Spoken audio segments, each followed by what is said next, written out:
you. It was such a tremendous performance. Hello and welcome to the latest edition of Nation News, Touchline Report, brought to you by Stag Bear. Stag Bear, it's a vibe. As usual, I am your host, Nick Maitland, and joining me after a 2-week hiatus is a good boy, Anmar Goodridge Boyce, and we are so happy to have him back. Anmar, how are you doing? How's everything?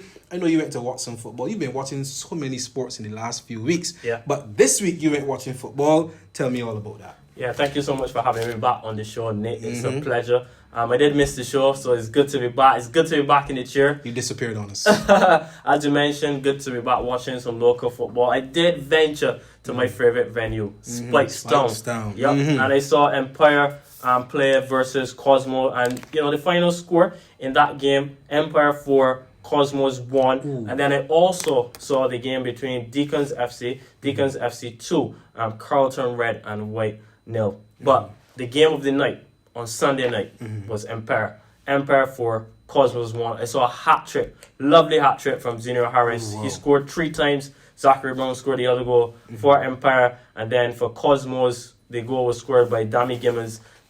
So actually what happened in the match is that Cosmos took the lead through a free kick, very well free kick taken from the right side of the field into the back of the net, and Cosmos at that stage of the game started to believe. Obviously it is early stages, Nick, but to go 1-up versus a very good Empire side. At home as well. At home, because Cosmos, they train and they normally play on the Spikestown playing field, so a bit of a home advantage. They had the home support in terms of a partisan North crowd as well. So, for Cosmos to take the lead, that was a good point in the match. The fans really loved it. But Empire dug deep, and then Zenio Harris with a brilliant hat trick.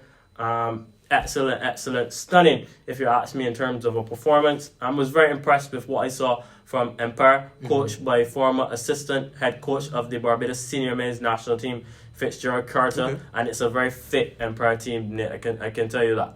Very fit team.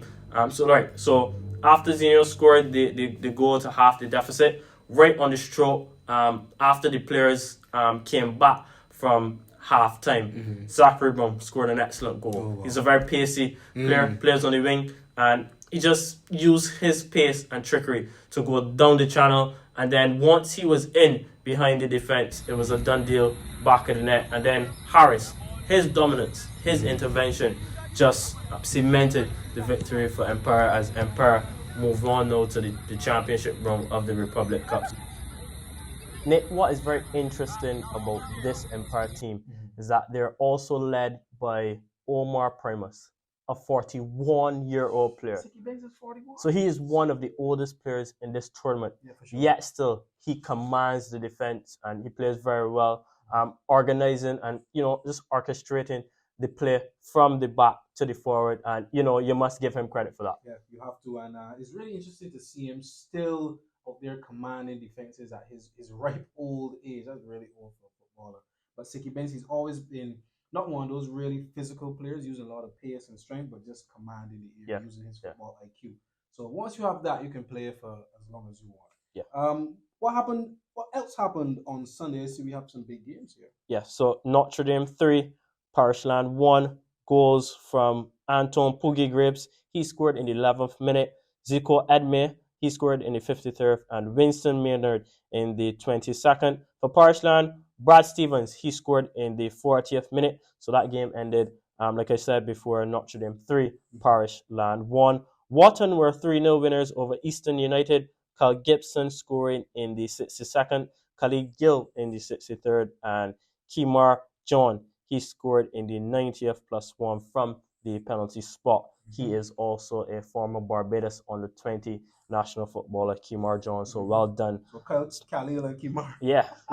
Triple K for Wharton. So well done to him and well done to the other players. Weymouth Wales were in 7-0 winners versus FC Bymill Nadrib Butcher. This is a young man that we just wrote about in the Weekend Nation. He obviously securing a semi-professional contract in Germany. He's back home for the time period and back on the score sheet. Well done to him.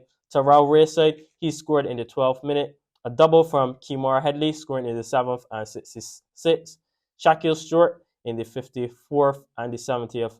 And then Ray Snag, he put the finishing touches on what seemed to be an excellent performance from Weymouth Wales, who are looking at this point in time as one of the teams to beat, if not the team to beat. Ray Snag scoring in the 86th minute. Ellerton, 11-0 winners versus College Savannah. Anson Barrow, he scored a double, scoring in the 2nd and the 33rd minute. Shaquan Clark in the 9th and 26th. Shaquille Bell, he scored in the 11th and 73rd. Rashawn Gittins in the 25th and 71st. Then Roshane Braffett scored in the 14th. Then Dario Herod in the 63rd. And then Romario Drates in the 69th as well. Paradise, 4-0 winners versus Technique Paradise, another team who has been on the lips of many of local football supporters, many of the officials as well. Paradise winning 4-0.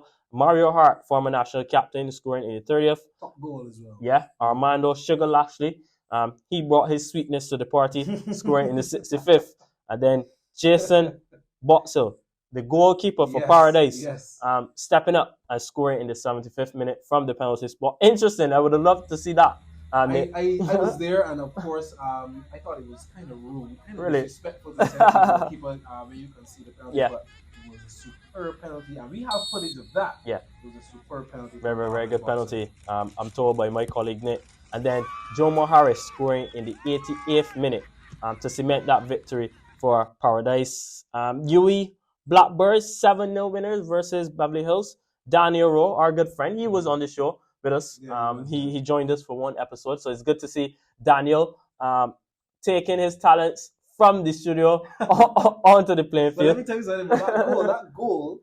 He was on the left wing. He was deployed on the left wing. I think he attempted a cross, but the cross went into the net. Wow. So he might, when he comes back on the show, he might say, "Oh no, guys, I meant that." But Danny, come on. Yeah. Maybe, you know what, Nick? Maybe if Daniel's not too busy, we'll have him on next week. Yeah, we have to. So you got to explain that. We don't have footage of it, but you got to explain. So was that the goal in the 3rd minute or the 54th? But he scored twice. He opened the scoring with that cross-come shot in the 3rd minute. Yeah. Okay, and then he was back on the score sheet in the 54th minute. Jaden McCullin, a player that I've seen for the first time in this tournament, Nick, and he's a player that I like a lot. That's the truth. I like his style of play. A very forward thinking player. And he scored another hat trick. The first time I watched him play, he scored a hat trick, and he's back on the score sheet 3 times, scoring in the 59th, 61st, and the 68th minute.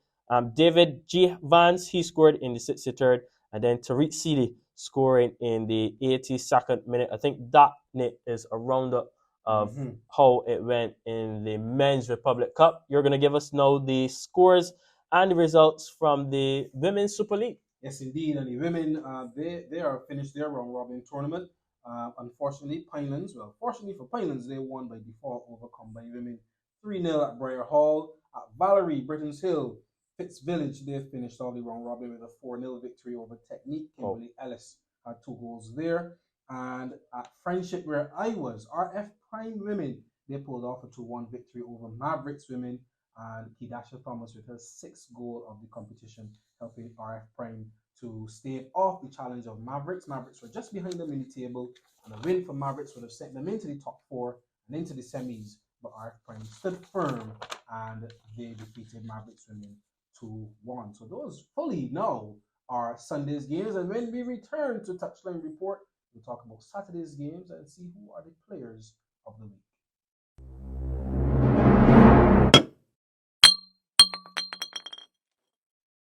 And welcome back to Touchline Report, brought to you by Stag Bear. Stag Bear, it's a vibe. Now let's talk about these Saturday games in the Republic Cup.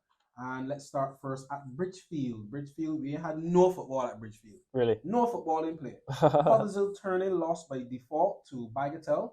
And WRB SSC, they lost by default to Britain's Hill. So as I said, no football. Not a ball was kicked at Bridgefield. Unfortunate. Over at Friendship, Mavericks, they won 5-2 over Youth Milan, featuring a hat-trick from Rashawn Critchlow.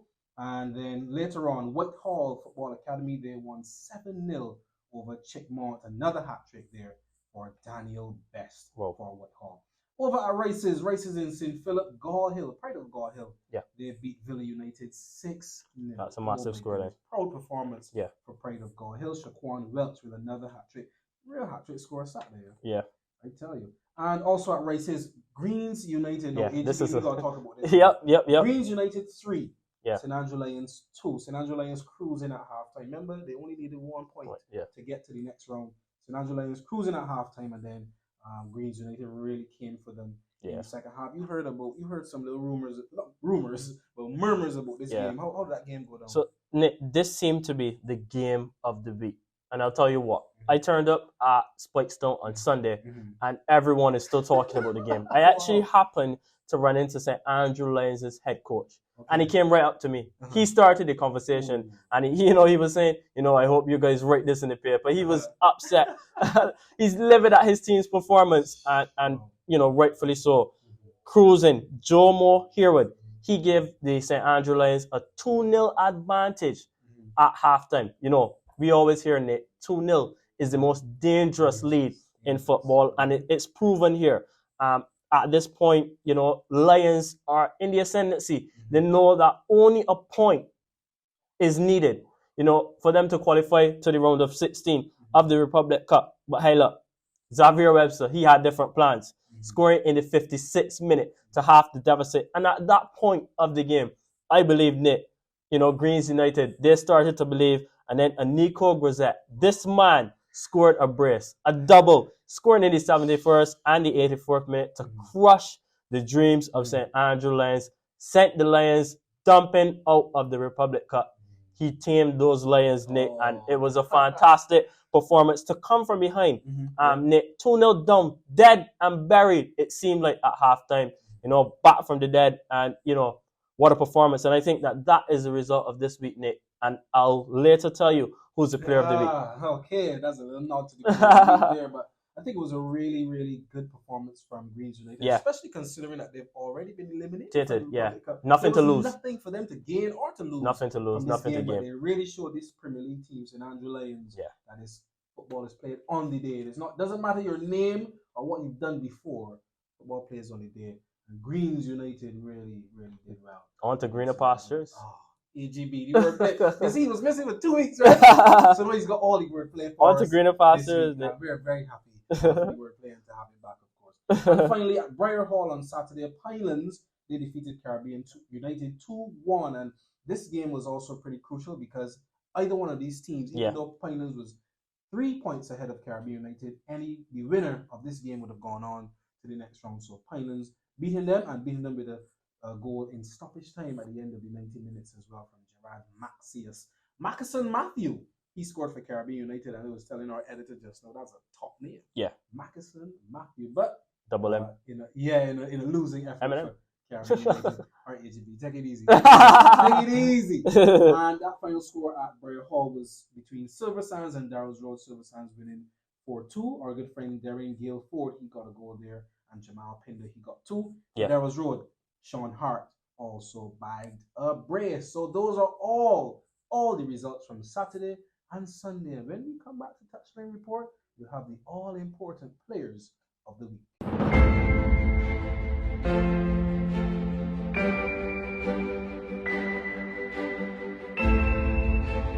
Yes, welcome back to Nation News Touchline Report, brought to you by Stag Bear. Stag Bear, it's a vibe, and this is the most important part of the show, according to many people, where we decide the men's and women's player of the week. AGB, you have all the honors here now. Who's the men's player of the week? So we had a number of players scoring hat-tricks this week, Nick. But I think the player of the week has to be Nico Grisette for scoring 2 goals versus St. Andrew Lions. And, I think he gets the player of the week this time around because of the magnitude of the goals that he would have scored. Obviously, a very critical point in the competition for St. Andrew Lions, and he scored a brace to send the Lions crashing out of the tournament. So I think Nico Grisette scoring in the 71st and the 84th minute, to say, bye-bye to the St. Andrew Lions. I think that is the most important performance of the week so far, Nick.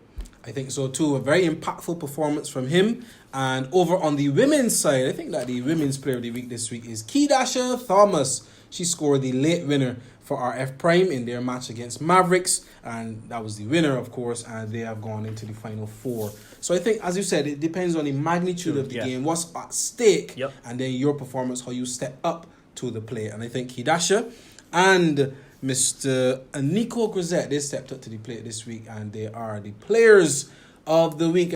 AGB, we are done with the group stages and the round robin phases of both of these tournaments now, and we have some fixtures coming up this weekend. But first, you want to talk about the standings, the zone standings. So quickly, Nick, what I'll do for you is I'll just tell you the two teams that would be emerging from the group. So we have Zone 1, Paradise. They will go through as the winners of that zone. 5 games, 13 points. So they will top the zone, followed by Fitz Village.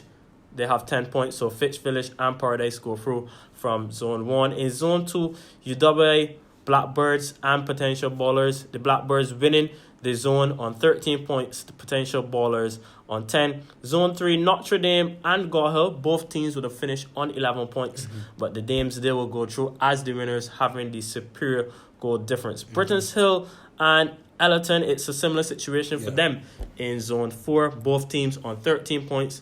But Britain's Hill, with the better goal difference, they will go through as the winners. Zone 5, Weymouth Wales, 15 points. They'll win the group, followed by Pinelands, who have 12 points. So Wales and Pinelands, they will be progressing from Zone 5. Zone 6, Empire, we mentioned Empire earlier on the show. Empire, undefeated so far, and they will go through as the winners with 15 points. Barbados Soccer Academy, second place with 12 points. And now to Zone 7.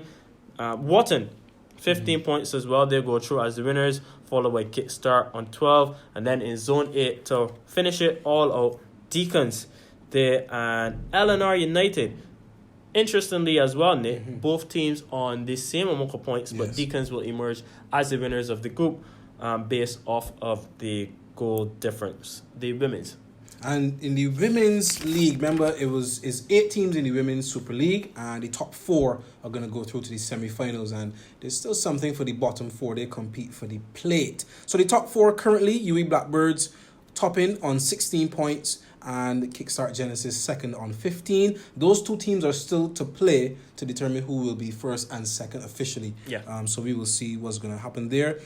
Fitz Village, they are third on 17 points, and RF Prime, as we said, they are fourth on 12. So those 4 will go through to the semi-finals. And then the bottom 4, Pinelands in fifth with 7 points, Mavericks with 6 points, Technique with 4, and then Combined Clubs at the bottom with 0. They will be in the plate competition. And I think from this weekend, we have some knockout games for you. So there's no more group play. It's either play or go home. Well, win or go home. Who's playing this weekend, So AGB? do or die, as Nick would have mentioned, in the Barbados Football Association's Republic Cup. And it's interesting, Nick, football returns to the Wildy Turf. A number of upgrades done to the playing surface. The Barbados Football Association really doing their due diligence in terms of making sure that the surface is up to FIFA international standards. So there's a brand new surface for the players to play on. And, lovely to have football back at the Wildy Turf. It's a home of football here in Barbados, so that's great to see. So in the women's, Pinelands women versus Combined women's, that game will be at 5 p.m.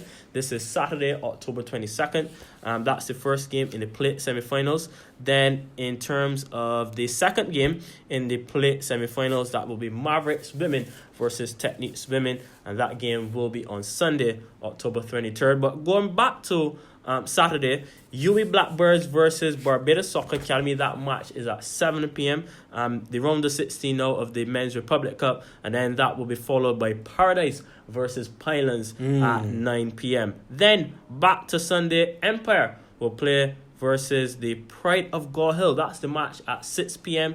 at the turf, and then the big one, Weymouth Wales versus Britain's Hill. That match is the nightcap at 8 p.m. And then Monday, there are some games now on Monday and Tuesday. So Monday now, Notre Dame, they will play Kickstart. That match will be at 6:30 p.m. And then Ellerton versus Eleanor United, that game at 8:30. And then to round out the fixtures, Nate, Deacons FC will play Fitz Village, and then that match obviously at 6:30 p.m. This is Tuesday, October 25th, and then Wharton FC versus Potential Ballers on same Tuesday, October 25th. That match at 8:30. So these fixtures sent to us by the Barbados Football Association's manager of referees, Mr. Bob Ford, doing a good job in making sure that we have these results as we are on air at the moment. I wonder if he knew that we were on air.